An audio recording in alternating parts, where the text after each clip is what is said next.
Hello there, how you doing? Happy Friday. Hope you've had a great week so far, and thank you for stopping by to check out the Green Pill. Yes, it's a place where every Friday a normal guy who's just really into health and performance content brings you a data source and action tip for anyone out there motivated to help make a positive change in their lives. And it all is centered around the six key pillars to good health of sleep, movement, nutrition, meditation, people, and purpose. Now, this week we move on to pillar number two, that being movement. And this week's data source is Helen Hall. She's a movement and running coach to elite level athletes and celebrities. And running is the most popular form of exercise there is. But I was surprised to learn that up to 80% of runners experience injury, which with all the modern technology, that sounds like an awful lot. And apparently it's led to the debate, are we even meant to run?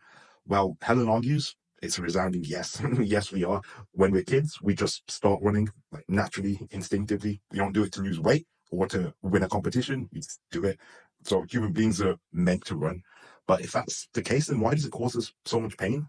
Well, Helen says that it can only be down to form and technique. If you think about it logically, it sort of makes sense. She uses the example of if you're running and you experience a knee injury, why does it only affect one knee? Why doesn't it not affect both knees equally? And it's only going to be down to improper form and technique. So anytime you experience pain, it's not a signal from the body to stop running, it's to stop running like that.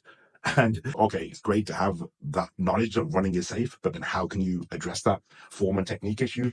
Well, Helen argues the most common thing she sees is head position.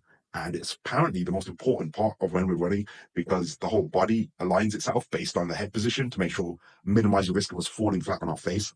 And so what that means is if your head position is off, everything will be working harder. And that's why a lot of our pains cause. And so getting your head position right is probably the single most important thing when it comes to not just running, but even walking. And so that's something very interesting that I learned and wanted to put out there now.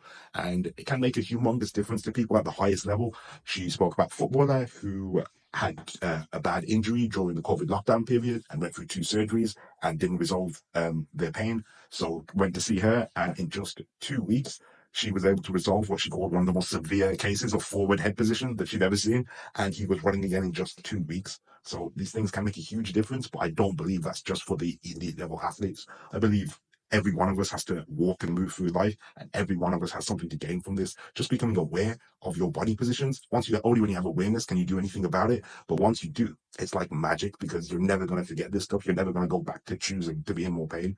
So this week's action point is just that, become more aware of how your body is and your position when you're moving and walking, because that will dictate how you're running.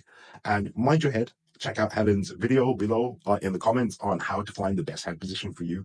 And yeah, I think to try and do your best to move pain-free through life, and it'll be so much more fun. I hope this was helpful. Do let me know your thoughts and feedback. Love to hear from you. Have an excellent weekend, and remember to stack the odds in your favor and feel good now.